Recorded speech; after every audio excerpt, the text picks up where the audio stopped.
Before playing the 2.7 story, I really didn't know what to expect. I mean, on one hand, I fully understood that this would be an epic finale to the entire story, but man, after everything we've gotten in the Renascita arc, I'll admit that there was a small part of me that questioned whether Wuthering Waves was even capable of surpassing the amazing experience we've had throughout Renascita. And upon playing this story, I can say for certain that Wuthering Waves has once again done what it always seems to always do best: completely blow my expectations out the water. I mean, this was a long and absolutely amazing story. It answers so many questions, satisfies so much curiosity, and made for a fitting finale to one of the greatest regions and arcs in all of Gacha. So in this video, we're going to break down everything piece by piece, go through the highs and lows of the 2.7 story, and see just how well it managed to completely surpass my expectations. So if you enjoy this kind of content, make sure to like the video and tell me what you thought about the story. Was it your cup of tea? Was it too long, too short? Did it give you everything you wanted? Let me know all that in the comments below. And of course, don't forget to subscribe and notification bell to on any of my future videos. Before we get into it, this video is sponsored by U7Buy.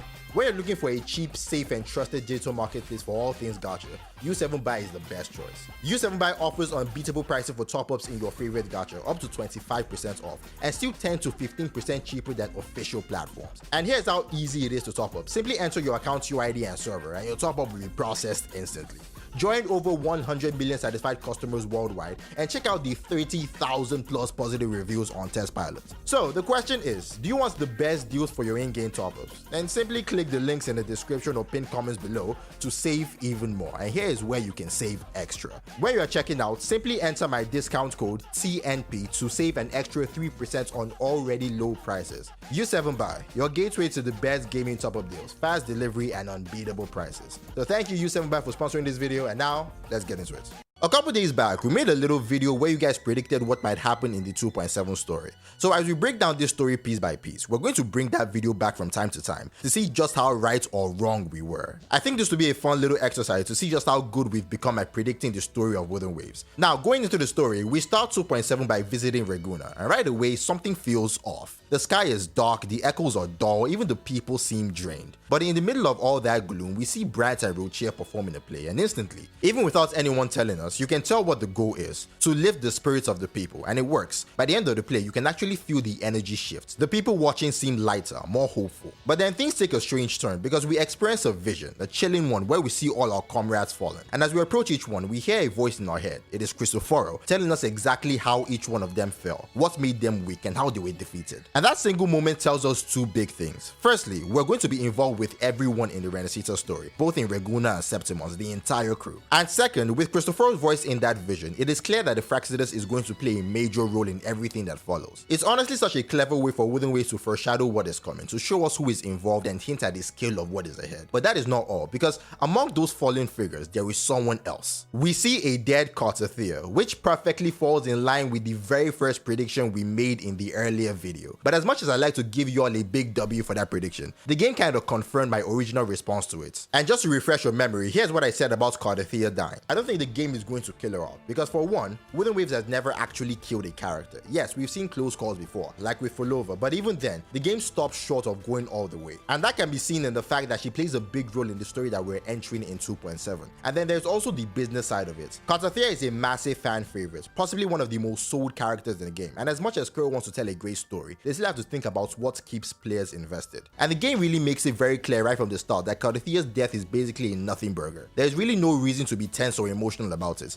There's nothing about her death that makes us feel any type of way, because the game clearly shows us that this is not something we should be worried about. Now, the second crazy thing we see in this vision is Galbarina in all her glory. I mean, she's as badass as everyone believes she would be. The first time we see her, Tacet discords are kneeling before her on both sides, and she's walking straight through the middle of them. It is an absolutely badass moment. But she says something really interesting. She says, "Leviathan, I would deliver you her death." Now, what the game does with Galbarina here is actually very clever, because it tries to confuse us about where her true allegiance lies. On one hand, we already know from the trailers and pretty much everything we've seen so far that Galbarina is against the Thernudian. But on the other hand, at the beginning of this quest, the game does a surprisingly good job of blurring that line, making us question how she's opposing them. Because if you really look at her actions early on, everything she does seems to support the Thernudian. And honestly, I enjoy that confusion, I really did. I like that the game didn't make everything so blatant. Instead, it left a few things obscure, forcing us as players to actually think and piece things together ourselves. It's a nice touch that adds more depth to her character, and is story overall. Anyway, after that vision, we start to get worried about Cardia, so we head over to the Ainolum. And once we get there, something really surprising happens. We see Cantarella. But what's even more surprising is that she's just as shocked to see us as we are to see her. It turns out Cantarella was called there by Cardia for some urgent business. Now, of course, in hindsight, we know that both Cantarella and the rover being there was part of a much larger, elaborate plan that the story reveals later on. But at this point in time, it is a complete surprise. As we're talking to Cantarella, we suddenly hear a loud bang coming from the direction where Cardia should be. So we rush over, and that is where we see the scene. Cardia standing there, sword in hand, and Galbarina bursting through the window, guns pointing straight at her. Now, I've got to be honest, I was a little let down here. The game has shown us this moment so many times in teasers and trailers that I was expecting something big, like a crazy cinematic fight, but nah. Galbarina just shoots Cardia in the chest and dips, and that is it. It felt really anticlimactic. And with that single shot, Cardia is, by all intents and purposes, dead. And the rover reacts exactly how we would expect the rover to react, given everything we know about their personalities. At first, they're emotional, furious even. Is that immediate blood for blood response, like I'm going to hunt that person down, I'm going to kill them. But then they take a deep breath, take a step back and start to think, because they realize that things doesn't just make sense. First of all, Cardia did not even try to fight back, and that is strange,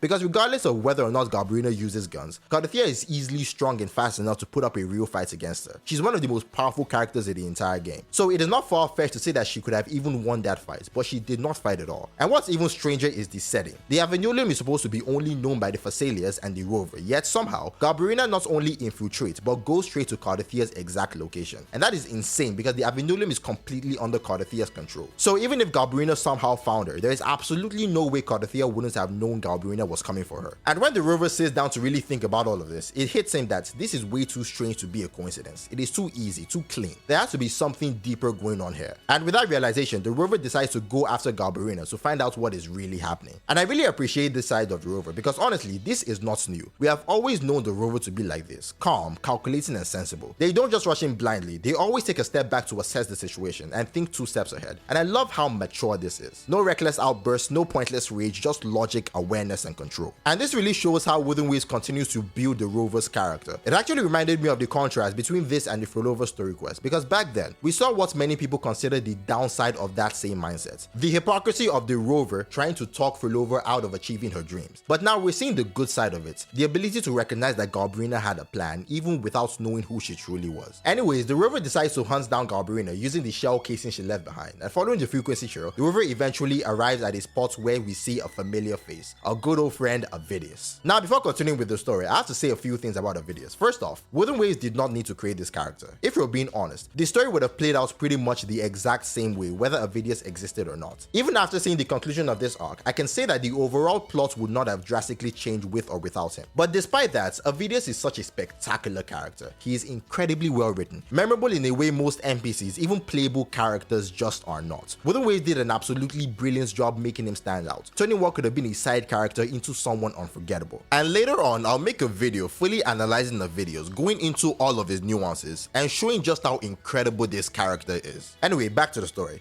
When we see Avidius, he is in the middle of a chase, going after the Thundering Memphis. Now, in case you're not familiar, the Thundering Memphis is a tacit Discord native to Huanglong, so the fact that it is here in Renascita is a big deal. It basically proves that there's a lot more happening in Renascita than we realize, something we will talk about later on. Now, again, in case you're not familiar, or maybe you've forgotten, let's give a quick recap on Avidius. The last time we saw him, we found out something huge, that he wasn't actually a real person. He was a creation, someone made by Cristoforo. Everything he thought he'd accomplished, all his achievements, all his memories, were all fake. They were all implanted memories placed in the minds of those around him. So in a search for answers, Avidius decided to follow Cristoforo to Raguna, but once he got here, realized something very surprising. Nobody in Raguna knew who he was. That moment revealed that all those fake memories only existed in the minds of Septimontians, because no one outside of them, no one in Raguna had any memory of Avidius at all. And really, that filled Avidius with hope, because in Raguna, he saw an opportunity to start over, to be remembered as a real person, someone who truly exists, who truly helped, who really achieved real things in his own terms. And there's this really nice interaction between the rover and Avidius about this very topic. The rover encourages him, telling him that he supports that mindset, that desire to be more than what Cristoforo made him to be. After that, you and Avidius start talking about Galbarina, who is famously known as the Discord Hunter. Avidius tells you that he's found the lead, so you follow him to a tattered field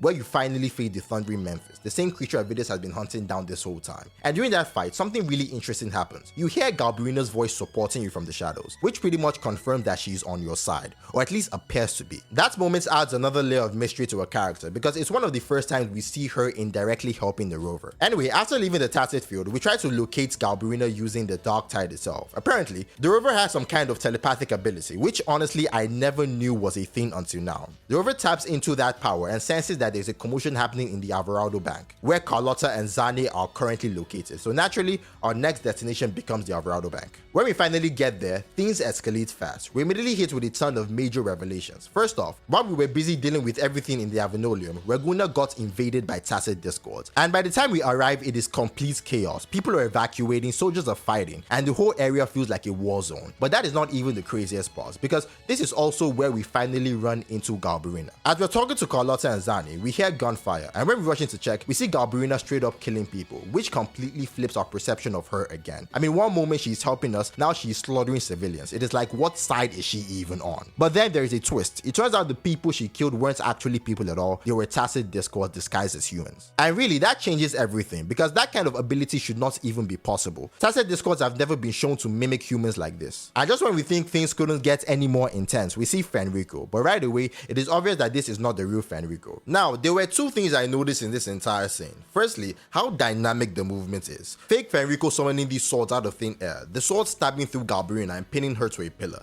I mean, this is almost cutscene level movements, all happening within a normal dialogue section. It is insane how Wuthering Waves continues to pull this off throughout the entire story, turning the gameplay experience into something that feels genuinely cinematic.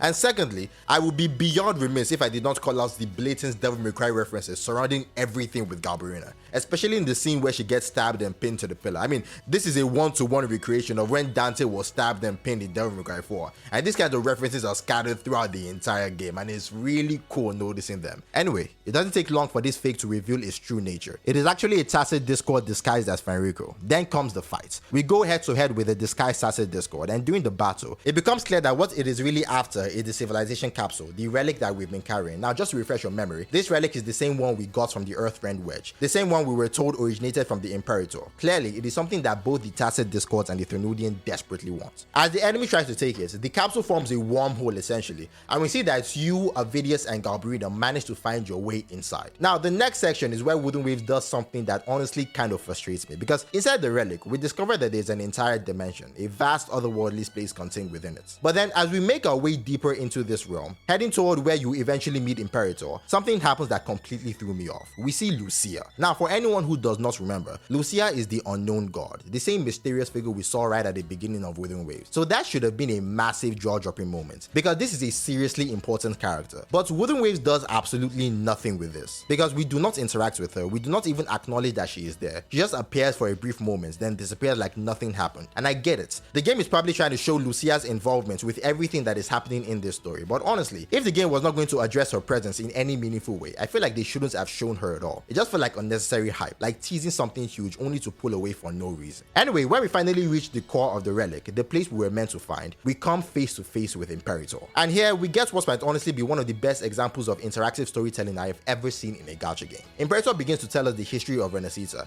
and the creation of the Threnodian. Now, the actual information isn't new. It is stuff we already know before. That the Threnodian was born from the darker side of humanity, that it cannot die as long as humanity and civilization continues to exist. All things we have already been told. But the way this information was presented, that is what makes it incredible. Because instead of just throwing us into a standard cutscene, Wuthering Waves let us control how the story unfolds. We actually move through the narration, shaping the rhythm of how you experience it. And while it's not some massive gameplay shift or revolutionary feature, it is such a clever, subtle way to make us feel like we're a part of the storytelling itself. After our conversation with Imperator, we finally have our first real face-to-face with Galbarina. And again, this conversation completely reshapes what we thought we knew. First off, it confirms something we suspected for a while. Galbarina has been on our side all along. The whole killing of Cardia wasn't a betrayal, but part of an elaborate plan crafted by both of them. Now, we still don't know exactly what that plan is, but what is clear is that Galbarina is not an enemy. Then comes another huge reveal. Now, we already knew that the Fractsidus and the Threnodian have always been working together, but now we hear that the Fractsidus is incubating the Threnodian and keeping it safe while it builds power. But the biggest piece of information here, the real game changer, is about the Threnodian's Harbinger, the vessel that carries the Dark Tide. You see, this Harbinger is the key to everything, and if you can find this person, we can stop the Threnodian before it reaches full strength. So now our mission becomes clear: find the Harbinger of the Dark Tide, and our first major suspect is Avidius. You see, based on what Imperator told us, entering this relic's inner circle requires 3 frequencies, one from Imperator, one from the Threnodian and one from the rover. And since the earlier wormhole we saw before was caused by Avidius touching the relic, that means somehow it carries both Imperator's and the Threnodian's frequency, which can only mean one thing: Avidius might actually be the Harbinger himself. And with that realization, the next stage of our journey begins: find Avidius and uncover the truth. Now, this journey leads us straight to Thessaliofels, where a whole new layer of truth gets peeled back. And honestly, this is something I deeply appreciate about this entire story. See, in most gacha games, developers tend to guard their lore like treasures. Just when you think you're about to get answers, they toss you another pile of questions instead. It's like they're afraid of giving too much away. But Wuthering Waves doesn't do it here. Throughout this entire story, the game genuinely tries to give us closure, to answer every single question we've had about Renascita. And by the end of this arc, I don't think there's a single mystery left surrounding this nation. Anyway, once we step into Thessaliofels, things get dark fast. We start uncovering the truth about those who completely fall under the Threnodians' control. We see the suffering, the corruption, the pure agony they endure, and it is brutal. But the real shock comes when it is implied that the Tide spawns, the tacit discord loyal to the Threnodian, were once human beings, actual human beings who were transformed into these monstrous forms. But the next revelation hits even harder, because this is where we see the end of Avidius' story. And honestly, this right here is how you write an NPC. The way Wuthering Waves handles its side characters is nothing short of brilliant. They give them depth, emotion, purpose, and Avidius is the perfect example of that. But that discussion is for another video entirely. For now, what we come to understand about Avidius is this: Cristoforo created him from the frequency of a mad king who once ruled Septimont, a king named Caligula. And that king was so far gone, so utterly consumed by madness, that instead of resisting the dark tide like every other Septimonian would, he willingly surrendered to it. He didn't just give in, he mastered it, he became one with it. And that is the frequency that Avidius was built from. Now, as we approach Avidius, the theory that we had earlier, that the Tide spawn were actually once human, starts to prove itself true. Because Avidius, just like the earlier corrupted NPC we encountered, had been completely overtaken by the dark tide. But unlike the previous one, who was simply killed, we see Avidius transform. Right before our eyes, he becomes a Tide spawn, a tacit discord fully obedient to the Threnodian. But then, as we fight Avidius, we finally see his true strength, both in power and in heart. Because even though Avidius was technically not human, since he was created by Cristoforo, he showed more humanity than most of the actual human beings we met throughout the entire story. Because even in his corrupted tacit discord form, Avidius still had clarity and the will to recognize that the only way to stop everything that's happening, the chaos, the suffering, is for him to sacrifice himself. And that's right there brings me back to what I've said about Avidius from the very start. Because when we initially saw this character, we assumed he was evil. I mean, his design, his aura, his mysteriousness,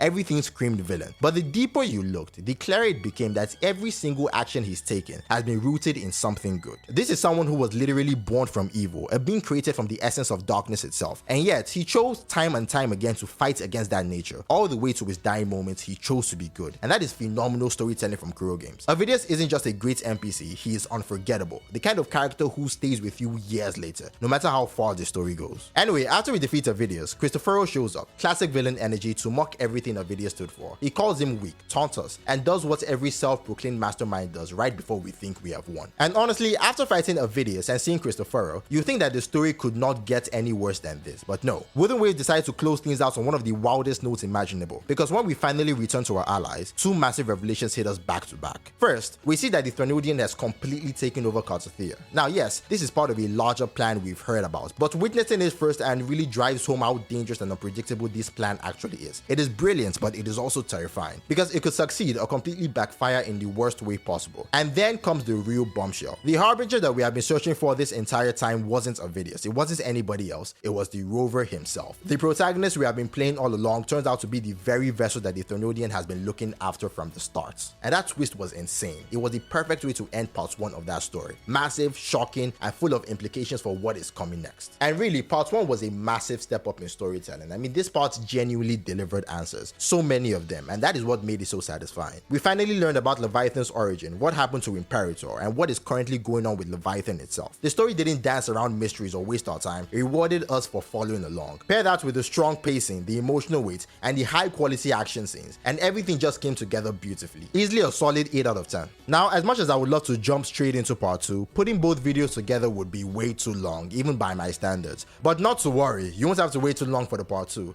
We'll be diving into it in the very next video, coming in just 2 to 3 days. But what do you think of this part of the story? Because this was a setter, setting everything up for what is going to be a revolutionary story in Wuthering Waves. Tell me what you think in the comments below, and I'll catch you all very soon.